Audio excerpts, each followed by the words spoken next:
Welcome to Booksmith, everybody. Really happy to be here with you all tonight, and glad you can make it to celebrate Kirstin Chen and her new novel Counterfeit. Here to celebrate with us is Lauren Markham. Yes, make some noise. My name is Evan Karp. I'm an event manager here at Booksmith. This is for those of you who just wandering off the street, which I guess isn't really a thing that we're doing a whole lot of anymore. But Booksmith has been in the Haight Asbury since 1976. I just want to say I think Kirstin will set up the book, but I just want to give a shout out to the fabulous New York Times review that came out yesterday. Yeah. So it's pretty rave, and the author Camille Perry calls it an entertaining, luxurious read, but beneath its glitz and flash, it is also a shrewd deconstruction of the American dream and the myth of the model minority. So all's just surface stuff going on here.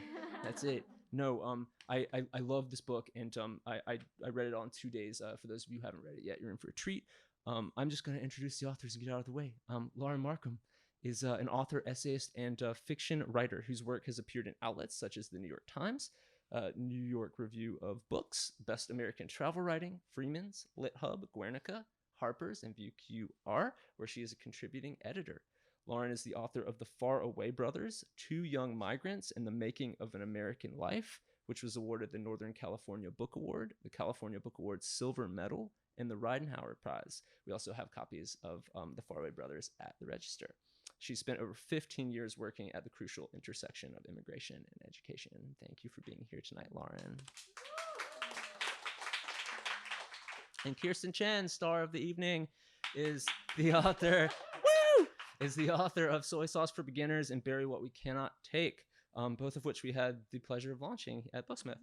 She's received fellowships and awards from the Steinbeck Fellows Program, Sewanee, Hedgebrook, Gerasi, the Napa Valley Writers Conference, the Toji Cultural Foundation, and the National Arts Council of Singapore. She teaches creative writing at the University of San Francisco and in Ashland University's low residency MFA program. Born and raised in Singapore, she currently lives right here in San Francisco. I just want to thank you all so much for being here tonight. If we could just give a warm welcome and congratulations to Kirstin Chen. Yay. So exciting. So excited to be here. Kirstin's going to read for us, but I really did just want to first congratulate you again on your amazing launch day, where on your launch, not only did you launch this incredible book, you got like the perfect kind of career-winning New York Times review that just like got the book, I feel like, in so many ways. And it's a Reese Witherspoon book club pick. Like, what? So let's just give another like. Thank you. It's been a really kind of weird 24 hours, 48 hours. But I'm just so grateful that all of you came out tonight. I wrote most of this book during the pandemic by myself when we were all in isolation. And so it just means a lot that we can actually celebrate together. So thank you. I'll just start by reading a tiny bit. I'm not going to read for very long. Counterfeit is the story of two Asian American women who band together to grow a counterfeit handbag scheme into a global enterprise, shattering the model minority myth along the way. The main character is a straight-laced, rule-abiding lawyer named Ava Wong, who gets pulled into her old Stanford college roommate's counterfeit handbag crime ring. And the roommate's name is Winnie. So I'm going to read a section from Ava's point of view. And this is when she goes to Guangzhou to complete her very first assignment for this counterfeit handbag crime ring. And one thing to note about Guangzhou is that it's the fake handbag capital of the world. You may not know that. It's actually the fake products capital of the world, fake electronics, plane parts, everything is in Guangzhou. And then also all these fake merchandise is sold out in the open in these giant shopping malls. So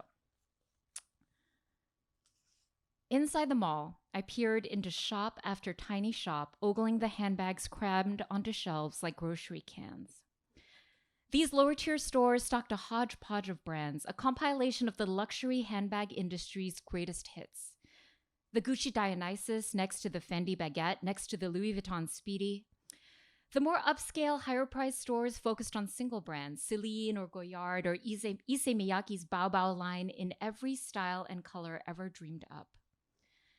The stores in the highest tier held prime locations right by the escalators. They were spacious and decorated with intention and had actual business names like Cherished Dreams Handbags and Revive the Nation Leather Goods. Taking their cues from real designer boutiques, they displayed each bag like a sculpture beneath a single spotlight. Even their sales staff was super A quality.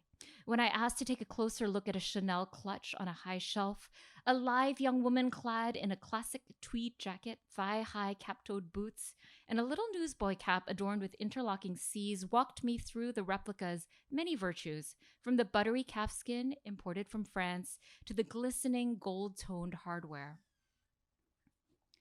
Across the way, a gargantuan chartreuse Birkin the size of a bassinet lured me into an immaculate store that sold only Hermes.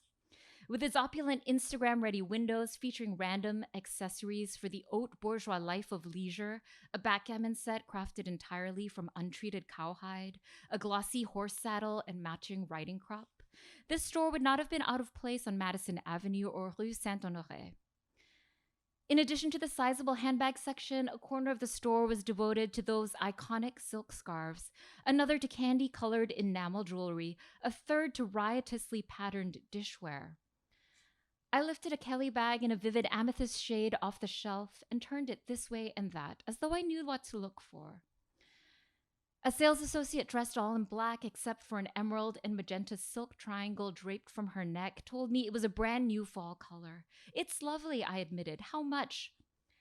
I converted yuan to dollars in my head and was sure I'd done the math wrong, so I sheepishly tapped the numbers into my phone. $1,400.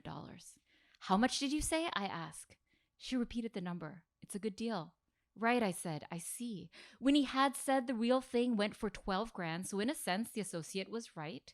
I gingerly returned the bag to the shelf and left, still firmly under the belief that no handbag, real or fake, could possibly be worth that much. No longer in the mood to explore, I went straight to the 4th floor to complete what I'd come to do. It was late morning and the mall bustled with wholesale shoppers, wheeling oversized suitcases that would soon bulge with merchandise to be fanned out across shelves in Manila and Buenos Aires and Moscow. Tucked away in the very back of the complex, 0421 was modestly decorated and badly lit and had no sign above the entrance. Winnie would later assure me that their workshop produced some of the most authentic-looking handbags she'd come across, but they kept the good stuff hidden away whenever they were tipped off about a police raid. I told the attendant, a model thin young man with hollow cheeks, that I worked for Fang Wen-yi, and he offered me a stool and a glass of hot tea before calling to check on my order. It's ready, he announced, and then went back to tapping on his phone. I looked around, wondering what I was supposed to do next. Pick the bags right off the shelves? Was that the Gabrielle right there in the corner? Could I pull out my phone to discreetly compare it to the picture I'd saved earlier that morning? An older man burst into the store. He was short and muscular, sporting fashionably ripped jeans and pristine white high tops. Nice to meet you. Come with me, he said, without bothering to introduce himself. I was confused. Where? Now he was confused. Where? To get your bags. Oh, I said, good, let's go. He led me down a back staircase that reeked of cigarette smoke. You're American? He asked, scanning me from head to toe. Yes, that's why my Chinese is so bad. He laughed. It's decent. So where are we going? I asked. He pointed into the indeterminate distance, down the road. He walked briskly, dodging motorcycles, ignoring traffic lights, and I fought to keep up, raising the palm of my hand to drivers in both a gesture of apology and a plea for them to brake before they hit me. We passed another massive shopping center that specialized in the metal hardware that festooned bags and belts and shoes. I didn't dare ask my companion how these stores, all of which sold the same few items, could possibly survive side by side. That's how little I knew. It would take me a few more months to grasp the size and complexity of the counterfeit accessories trade. The man turned down a narrow street and stopped in front of a shabby-looking apartment building. Here? I asked. I'd expected a warehouse with security, maybe a receptionist. He shot me a sidelong look. Yep. He pulled out a ring of keys and unlocked the front door. I followed him down a darkened hallway, listening for any signs of life beyond the walls, sniffing the air for cooking smells. The building was eerily still. If for some reason I had to scream, would anyone come to my aid? He stopped before the last door at the end, and I sized him up. He was only a couple of inches taller than me, but when he pushed open the door, his forearm flexed, displaying ropey muscles, bulging veins. He flicked on a light. A slim length of neon yellow glinted in his back pocket, a box cutter. I took a step back. Hold on, I said, pulling out my phone and studying the blank screen. Sorry, I have to take this call. He left the door ajar. I typed a message to Winnie. This man, older, short, muscular, wants me to go inside his apartment to get the bags. This can't be right. I stared at the screen, willing a response to appear. Who knew who else was inside that apartment waiting for a naive American to stroll right through? I removed the money from my wallet, 2 measly 20s, and jammed them into my bra. I laced my house keys between my fingers and wondered if, when push came to shove, I'd really dare gouge out an eye. I checked my phone. No response. The man's head popped around the side of the door, startling me. Ready? What choice did I have? I stuffed my phone in my purse and went inside. Bulging jumbo-sized garbage bags filled the floor of the main room, which was unfurnished except for 2 plastic chairs and a plastic table with an overfilled ashtray all pushed up against one wall. The door clicked shut, and I heard the man turn the lock. Sweat surged beneath my arms, but my mouth went dry. Behind my back, I clenched my fingers around my keys. Want something to drink? I stammered. No thanks. He picked his way to the kitchen and emerged with 2 green bottles of beer, one of which he held out to me. I shook my head and he shrugged and deposited the spare on the plastic table. He pulled the box cutter from his pocket, extended the blade, and deftly popped off the bottle cap before taking a long swig. I don't want to take up too much of your time, I said, speaking loudly to drown out my thrashing heartbeat. He wiped his mouth with the back of his hand and pointed the blade in my direction. I sucked in a breath. You and Fang Wenyi, how long have you been working together? What was the right answer? I said, only a short while, but we've known each other for 20 years. She's very capable, he said, but it sounded like a question. Yes, she seems to be good at her job. He wagged the box cutter like a finger. Yes, too good. I could not parse where this was going. She got me in trouble with the big boss. He doesn't like the price she bargained me down to. Make sure she knows it's a one-time thing. I'll pass on your message, I said. I don't make decisions. I follow instructions. I'm supposed to inspect the shipment? He stuck the box cutter in his back pocket, took another swig of beer, and belched softly. So where are the bags? I asked. My keys tumbled onto the floor, and I bent to retrieve them. He narrowed his eyes. Why so antsy? You're in a rush? The lie gushed out of me. Yes, actually. My family is here in Guangzhou. I'm meeting them for lunch. My husband, my son. Your husband, he's American? I knew what he meant. Yes. What does he do? He's a surgeon. How old is your son? 12, I said, and then wondered why I bothered to lie. I pictured Ollie and my imaginary 12-year-old crashing through the door to rescue me. The man closed the distance between us, and like one giant muscle, my entire body tensed. When his hand went for his back pocket, a cry rose in my throat. He pulled out his phone. My son's 10, he said, almost as big as yours. He thumbed the screen and offered an image of a chubby boy spinning a basketball on one finger. I could have collapsed onto the heap of garbage bags in relief. Very handsome, I said.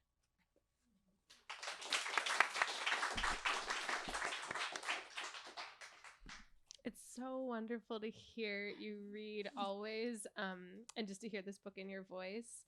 And also, I'm so glad you read that section. That's like one of my favorite and most memorable sections in a book full of memorable sections and favorites. But like, I love that section because it's like shows the tension, that like tightrope tension. She's like just entering this world, and she's sort of allured by it and turned off by it, and afraid of it, and again, kind of like enchanted by it. It's so fabulous. Thank you. Thank you for reading that. So could you tell us, just like for starters, am I not? Oh yeah, because I'm turning toward her. Sorry. Is that better? Okay, I'll do a better job. Thank you so much. Can you just tell us what made you set out to write this? Did you start with a character? Did you start with a premise? Were you like luxury handbags, novel? Question mark? Like, how did you? Great question. Yeah. Yeah, it's a great question because this book actually started as a joke. A couple of years ago, I was working on my last novel, which some of you may know. It's called Bury What We Cannot Take, and it is a very different book. And very excellent. Thank you. It is set in 1950s southern China. It's kind of weighty, political drama that required an immense amount of research. And I was in the middle of doing that research. And after a particularly grueling day, I came home and I said to my partner, Osman, I said, listen, the next book that I write is going to require zero research. And so it's going to have to be about the only topic I know something about, and that's designer handbags. And so I said it as a joke. But then a couple months later, I actually came across an article in the Washington Post that detailed a real life con artist who had created this seemingly foolproof counterfeit handbag scheme. And it was such a good idea that I was like, this belongs in a book. And so that's when, I thought, okay, like this could actually be a novel. But of course, even though I am an armchair expert on designer handbags, I actually know very little about counterfeit handbags. And so I ended up having to do a lot of research. So it was a lot of fun though. It was a lot of fun to write. More fun research, perhaps. Well, that was actually a question I wanted to ask you, especially as someone who writes primarily nonfiction and is sort of enraptured by the research process. It's different in fiction because you get to research and then sort of figure out where you get to take imaginative leaps. It strikes me that it's not this book.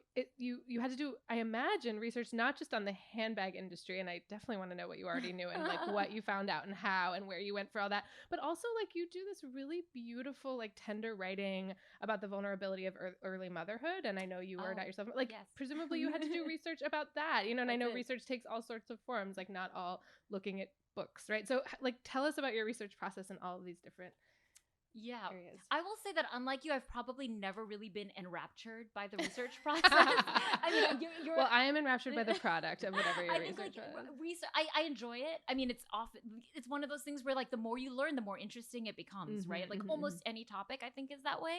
But it really is a kind of means to an end for me. Got it. You're like, I have to do this. I need enough to be able to picture the scene, to be able to picture what this character is feeling in that moment.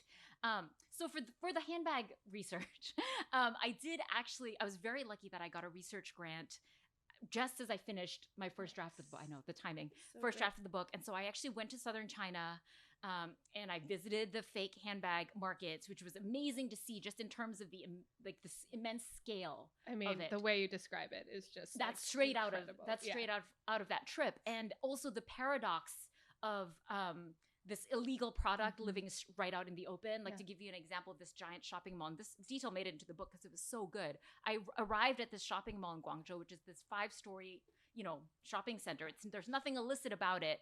And there's a police kiosk right outside. And like the policemen are just like smoking outside this illegal building, and everybody knows they do raids from time to time. And like every time there's a crackdown, they'll come in and like people will hide their bags or they'll confiscate a few bags. What makes them do a crackdown? It's like, all right, the government. Got it. Like whenever, I mean, it's this kind of push and pull because the international brands want to do business in China. It's their biggest market. Everybody wants a foothold in China. But because of that, there's so much IP for counterfeiters, and so it's this like catch-22. It's really, I could talk about this forever, so I'm not going to go do too much of it. But that was one thing I did. I was very lucky that I got to visit a legitimate Chinese factory that produces luxury handbags. Like the real one. Yes, the real one. Which, I mean, as the book, there's a lot of gray area because there's all these rumors that the reason why some of these fakes are such high quality is because they have the expertise. So the people are always, to us, we think of fakes versus genuine articles, but the people at work, the people who work there, it's very fluid. And also you have this great detail, I think, about like scraps from one kind of getting like carried away and used. Yeah, and that is kind of a rumor. Like, I think the brands are so exacting that they track their scraps down to the millimeter. So because they don't want this happening. See, you were enraptured. I just want to say, busted. You're probably right. I was enraptured. And then the last thing that was really, really helpful was I talked to an IP lawyer who actually does copyright. She does copyright infringement in China, and she's based in Hong Kong. And her perspective was fascinating because it's this kind of, it's this kind of beast that you can't really wrap your hands around. Like it's just like, anyway, I don't want to get into too much detail, but that is the research that I did for the handbag stuff. For the motherhood stuff, which I think is a question that I've already gotten a little bit because I myself don't have children. I'm very, very lucky that my first readers our Have- parents. So yeah. Vanessa is one of them. Good job, Vanessa. And I remember because Vanessa read an early draft and she said to me, even the most difficult child has moments of sweetness. I don't even know if you remember that comment, but Aw. it really Give this crystallized kid it one for me. nice moment. No, but it's like, Yeah. and the child in the Very book has some difficult. behavioral. I was like, behav- as someone about to be a mother, I was like, oh no. He has some behavioral Very sweet issues. kid, though, But yes. then I Yeah. was like, yes, she's right. Like, Yeah. he should be a character like everybody else in the Mhm. book. And so, that was very helpful. I'm an aunt, so that's Yes. useful. I'm a daughter, so that's Yeah. useful. And then I also read Lydia Kiesling's amazing book. Is it Golden State? The Golden State. Golden Mhm. State. And if any of you haven't read it, Excellent. and I would highly recommend it. But the baby is pre-verbal, but she is such a fully complex human being. And actually that book really taught me a lot about capturing children on That's the page. so incredible. Yeah. And like the relentlessness of being like, what appears to me, not having a kid yet, to be sort of the relentlessness of early motherhood. I don't think this is a standard experience. Yes, from what I can yes, tell. yes. But it's so well done and it's so tenderly done. Again, it just feels like nothing in this book feels like an adornment of fact. Can I just ask one more question about research and then I will stop nerding out about research? When you are doing that research, are you sort of like looking for details like that one bag that I'm going to use, or like the thing about the police, like are you looking for details that then you sort of like collage, like little moments that you collage together? Are you looking for full-fledged scenes? Are you looking for inspiration of who your characters are and what they want? Like what are you, or sort of all of the above? I'm just trying to absorb everything that I can. Because you just never know what's going to make it in. Yeah. Right? And like, it's funny because I take copious notes and I almost never look at them when I get back, because the scenes that end up in the book, I never forget. You didn't need to remember them. Yeah, it's a weird thing. Maybe not the same with nonfiction. I mean, I actually will and- say I kind of agree. I have to go back and fill in like what color were his eyes or whatever. Right. But no, the big stuff I will say Yeah. true. Like It I just didn't. sticks with It's you. there. You couldn't You forget kind of it know. if you tried. Yeah. Yeah. Okay, can we talk about narrative structure in this Oh, book? Because yes. it's a super inventive narrative structure, and I promise no spoilers. Although I can't wait for those who haven't read it for you to all read it, and we should all like hang back out and talk about talk about all that. But so you begin with Ava in a monologue that's essentially a testimony to a detective, right? So that's actually what we heard, is her talking and recounting her memories to a detective who's investigating this whole charade that's coming toppling down, presumably. And then from there we get a third person point of view to Winnie, the college roommate, the sort of mastermind. And then we're back to Ava, and then we have an epilogue. So like, how did this come to be? How did you create this? Like, did it just come out fully formed that way? Definitely not. And why, sort of like, again, but why did you do it this way? Yeah, it took a lot of work to land at that structure. I bet, because it's incredibly, it's so well done. Thank you. And quite complex. Many drafts. Yeah. Yes.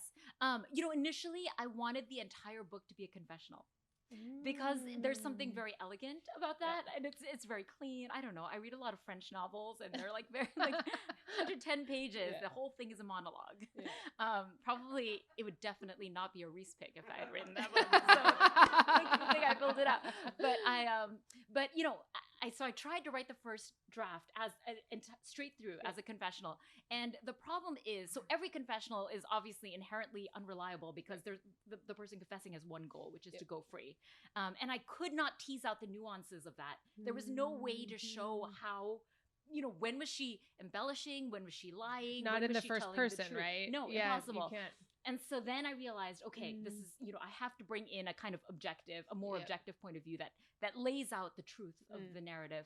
And that was where the third person, Winnie section came in. And actually, that was really fun to write, because I think Winnie and Ava didn't really get a sense of it in the section that I read, but they're kind of foils. Like Ava is rule-abiding, like, by the book. And Winnie's kind of bold and brash, and even the way she looks, she's just like very fabulous, kind of like, And so it was fun to be able to write both of those things, and then really to kind of tease out where exactly Ava was embellishing and where she was, being truthful. Right. That's so fun. And were you finding yourself discovering along the way when you were writing Winnie, or did you feel like you kind of knew already the sort of where the moments of unreliability for Ava? Oh no, I discovered. discovered. As Winnie was talking, I was like, of course Ava's lying there. Yeah, or yeah. of course Ava was lying. The crime Incredible. becomes a lot more intricate when you have to kind of write both sides. Absolutely. Right? Yeah, that's so cool that you got to like know your book and learn your book through the characters themselves. That's so wonderful. So this is just like fun. Tell us about, so you had the Reese picks, so exciting. But even before that, there was like a TV auction and film rights auction, and you guys talked to all these movie stars and Hollywood people. Tell us what's happening with that. What's up with that? Yeah. That's the only time this has ever happened to me, is that we sold the book, and then almost immediately we got TV interest. What can I say about that? There's a lot of confidentiality rules in TV. I don't know why that, Just but tell us. Secret safe with us. But I will say that I was really lucky that I got to talk to 8 different parties that were interested in buying optioning the TV rights. That's incredible. I know, it was incredible. It really was incredible. And when I went into my first meeting knowing nothing about Hollywood except what I've read and seen on TV. In Hollywood, yes, in Hollywood. I was like fully prepared that one of these studios would ask me to change the race of one of the protagonists, because I was like, I've never seen a TV series with 2 Asian, I was like, and I was like, maybe they'll say like, oh, what about a Latinx or African American star, so we can have like 2, different races. And I was just prepared for that. And what was did you have a prepared like response? I was like, I understand, okay, if we need Viola Davis, that's fine. Like, I get it. We need a star for the show. Like, but I was just prepared. I mean, like, we've seen this happen so many times where Scarlett Johansson gets the lead role or whatever it is. So, and I was floored. Every single studio that I talked to was committed, not only Asian American showrunner, preferably a woman, Chinese American actresses, because we want them to be able to speak the language and understand the culture. I mean, several of the teams that I talked to were majority POC and like majority women. Like, I was shocked. And I think it's the kind of team that would want this book, firstly. But then also, I think quite honestly, the incredible success of Crazy Rich Asians is really what is behind this. There's just no way that this would have happened even like 3 or 4 years ago, and but so it's not just their good morals in Hollywood. Yeah, exactly.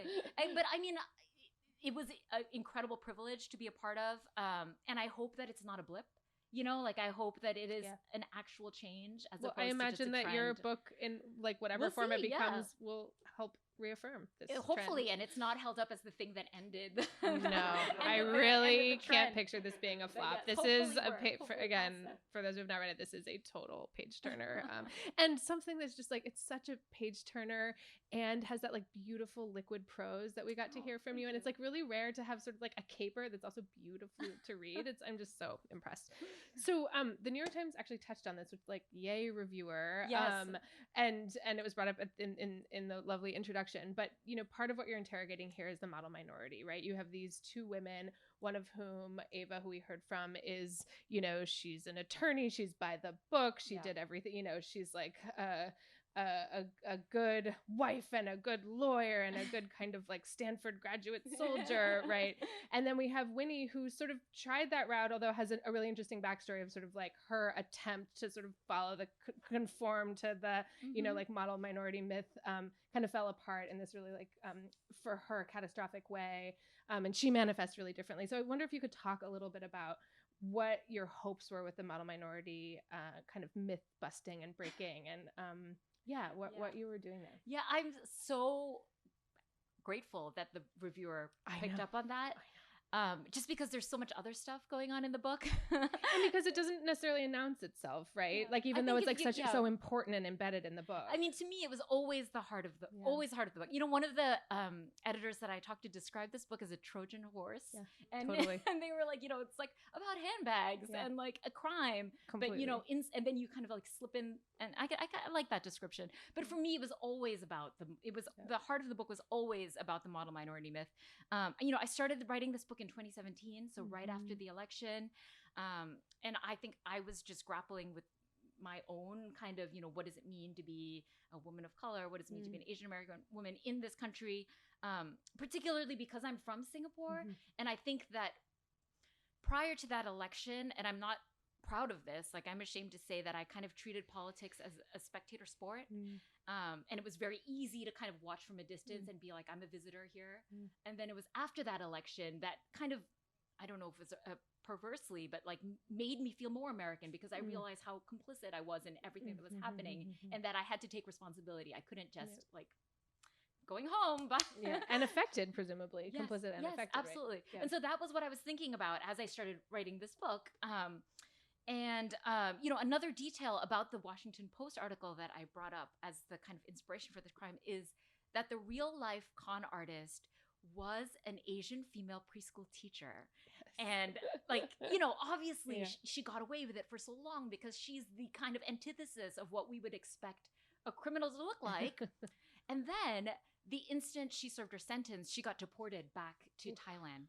And so, that to me, that's the model minority myth, right? Like, you're held up as an example for other people of color, and then the instant that isn't a useful thing to do anymore, then you're responsible for the Chinese flu, right? Like, it just, like, there is no stability in that. That's why it's a myth. Yes. And so I think, you can see the connections to the book. It was a really kind of fun way to explore it too. Like, it's great to be able to write like a funny book that also, to have fun writing. That's what's such a masterpiece about it, is that it's, I like the Trojan horse, like you said, because it's not, some fiction that sort of announces its big political message, sort of like the message almost can kind of like deflate. Do you know what I mean? Or it can feel like a billboard as opposed to like an exploration. And this is just so beautifully and complexly done. Yeah. While we're also like running around the world, like learning about fake handbags. Right. Yeah. Yeah. So well done. And yay, New York Times reviewer for for seeing that and lifting that up. And also like so many readers will come to this book like seeing that and expecting that and understanding that. And I also feel like this is my third book, and I was pretty clear on who my audience was going to be. Like I think it takes time as a writer to just sort of say, I'm not going to try to write to the biggest the biggest audience possible. It took me a while to learn that. I think with my first book, I felt kind of pressured into sort of, I'm going to show America Singapore. Welcome to my country. I didn't know that there was necessarily another way. And then with this book, I decided, I'm writing to the Asian American community, and that is, my core audience. Obviously, I hope everybody reads it, but that is who I'm writing for. And then it ended up being the story that resonated most widely. And that is, I tell my writing students that, that is a lesson. Like, you can't, pandering sometimes dilutes your story in a way that just makes it not a good story. Well, your first books were very, very good stories, but yes, I agree to that advice. Yes. No, but completely agree. Like, you wrote a book that was the book you wanted to write, not the book that was sort of, you felt like was expected of you, or that you had to translate it in some way. Exactly. So well done. Are there other aspects of this book that you, want people to sort of see or feel like beneath the caper story, or beneath the like exciting, that you, that you feel like work this book is doing? I kind of feel like I've done this for long enough that I don't try that.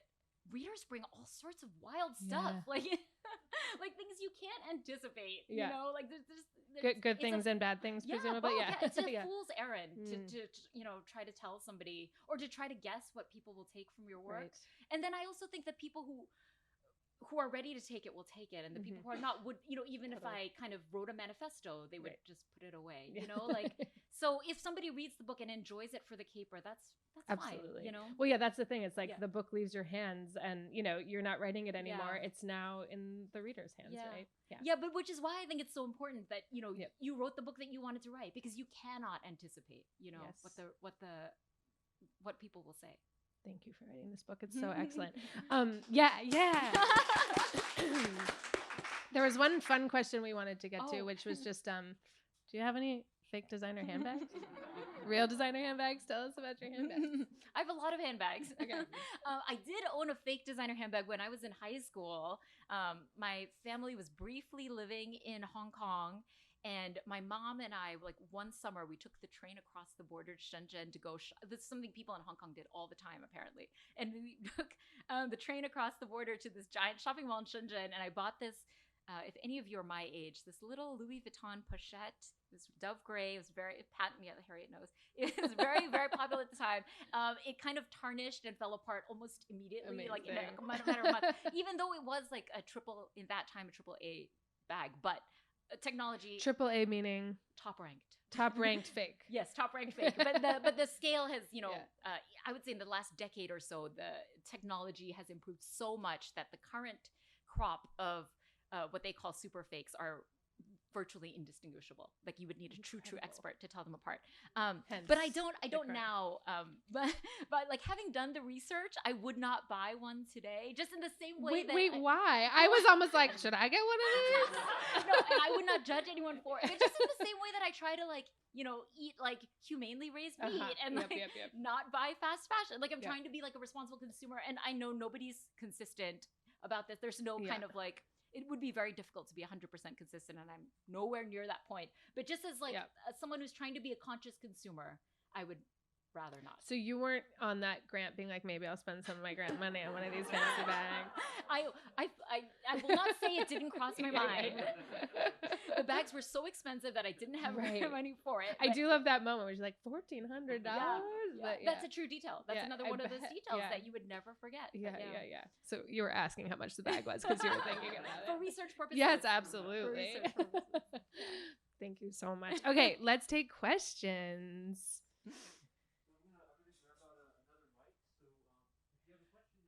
Oh yeah, and ideally you do it into the mic because there's like a live stream, so then the people can hear you, even though we could all hear you if you just project it. That would be. It's not live. We're actually not on the internet live. right now. Not true. It's actually a nice break from being on the internet, right? If you have a question, recorded. raise your hand and I'll come to you. Sorry, Jay. Don't be afraid. Everybody here is nice.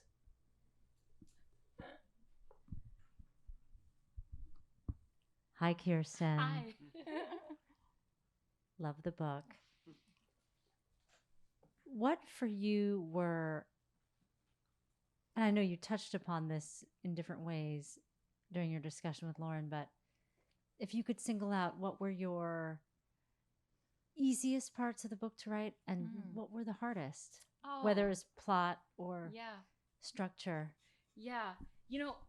The first half of this book, and those of you, if you've read it, it's in two parts. The first half almost never changed. So the first half is the confession, and I said in the beginning I wanted this whole book to be a confession, and the confession came out. It almost never changed. The dream. But the second half changed 20 times in detail. Like up until the end, I was changing stuff in the second half because that's when the twist happens and things have to land. Right. So that was the easiest part, was Ava's confessional voice, what she was trying to accomplish, and that never changed. And then the very end, there's a last passage where the women get nope. Yeah. I was like, there's a last passage are on the page. There's a last passage from where the women are there, and that passage I wrote early and never changed. And then everything else, the second half of the book, changed over and over and over. But you knew that was the last paragraph. I knew what was going to happen at the end. So yeah, so I you had were the sort very of beginning finding. Yeah. Cool. Another question? Hi, I love the book. I already finished it. So I have two questions. First, so I really related to the book because I have been a criminal mouth. No, I'm just joking. But I went to Stanford. I have had a difficult 2-year-old. I live in San Francisco. There are a lot of details for me that really resonated and felt so authentic. So I'm curious, do you ever feel anxiety around details that you've taken from your real life that might be things that like, a friend, I've applied to preschools. Like I really, this book really spoke to me from all the motherhood parts.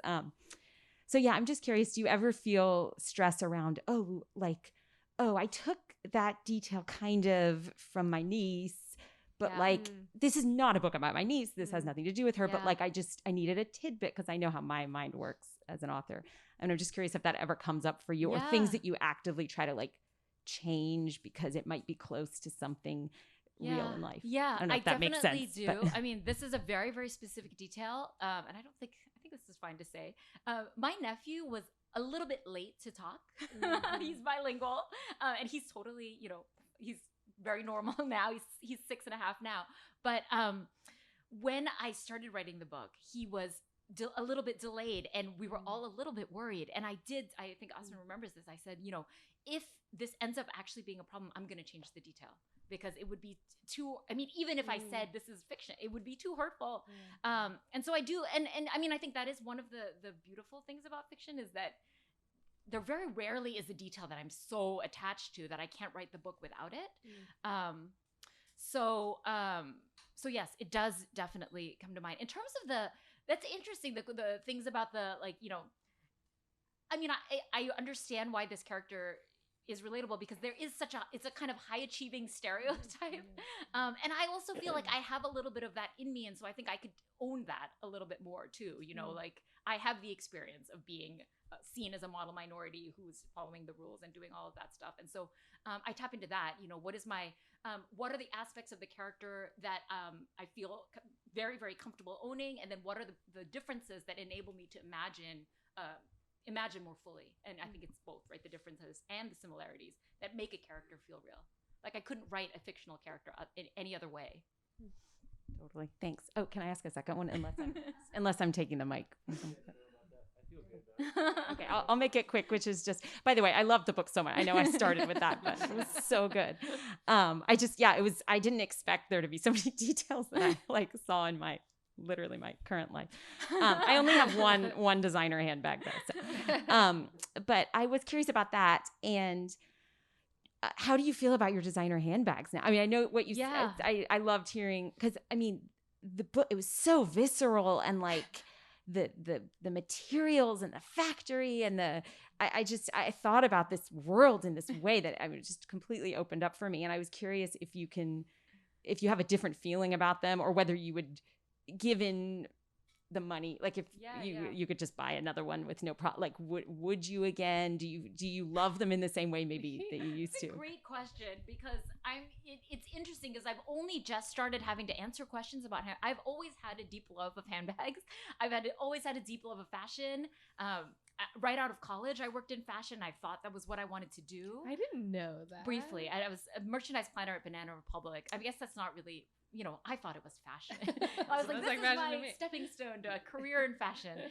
But I kind of set that aside when I became a writer because it's just not something that we talk about. And in fact, it's something that's seen as unserious. And I think especially early in my career, I really tried not to play up my love of fashion. I remember when I first started teaching in graduate school, I wouldn't even wear lipstick because I didn't want, you look young already and you don't want students thinking about your appearance in any way. So it was just something that I kind of put aside.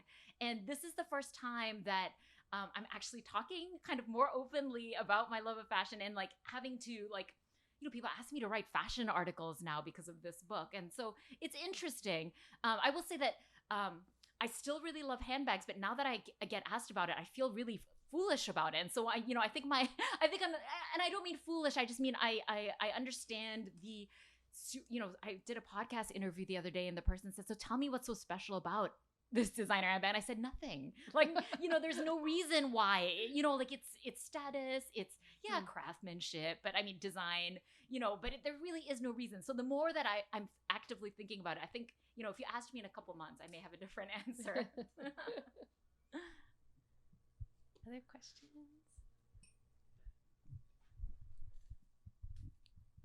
Hi, Kirstin. First of all, congratulations. So my question is, because you mentioned that you changed part 2 of this book over 20 times or 20 times, I'm just wondering, how did you know when you had the correct structure? And when did you know that a attempt at the structure was incorrect? Yeah. Oh, that's so hard. That's so hard. I think I got fairly close on my own. So after, say, 10 drafts, I mean, one thing, one way I knew was that I would give it to readers and they wouldn't fully understand the twist. And they would be like, wait, I couldn't tell, because so much of this is what is real and what is fake. Early readers would say, like, I couldn't quite tell. And so that was a very clear sign. So I rewrote it again. The problem is when you get pretty close and it's kind of good enough, that's where the real struggle is. And I would not have been able to get it from kind of good to great without my editor's help. And she was relentless. And I'm so grateful because I've worked with 3 editors now, 3 different editors at 3 different publishing imprints, and some of them are just, and it's a lot of his style. Like some editors have a very light touch, and they want you to like produce the book you want to write, and they don't want to kind of intrude on that. And the editor, Jessica, my editor for this book, is not that way. She is like, this is our project, and we are going to get it right. And the last couple of tries, my book was late because I couldn't get it right. And I said to her, this was August. My book was supposed to be done in June. And I said, I think this is as good as I can get it. And she gave me one thing. She was like, think about this. And then she said, try one more time. And I did. And that kind of, she was absolutely right. And the book is better for it. And it took that many tries. Like she couldn't figure it out either. Sometimes it's just persistence and like a determination that good enough is not going to cut it. And thank God for that. Thank God for our editors. That's so incredible. Yeah, thank God for editors. But did you feel thank God for her the whole way through? Were you like, get off my ass, lady? From the last 2 tries, I was like, I cannot. Like, I need to move on with my life. Yeah. Well, I was just like, I don't know. Yeah. I don't know. Yeah. I think this might be it. Yeah. And she said one more time. And forever, we are all forever grateful.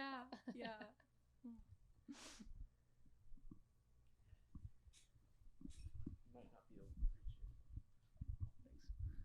Perfect. Just long Hey, enough. Kirstin.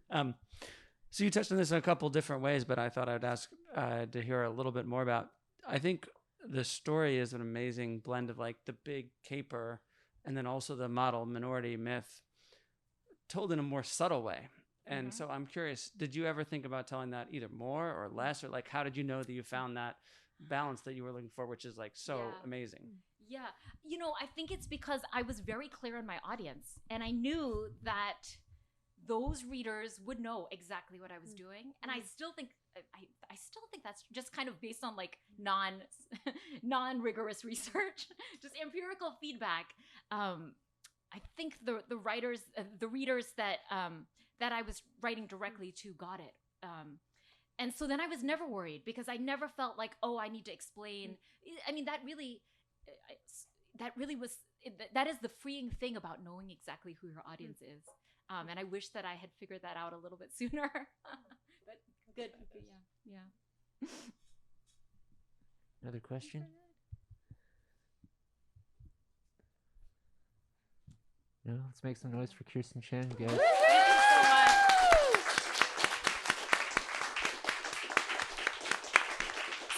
much. Huge congratulations to you.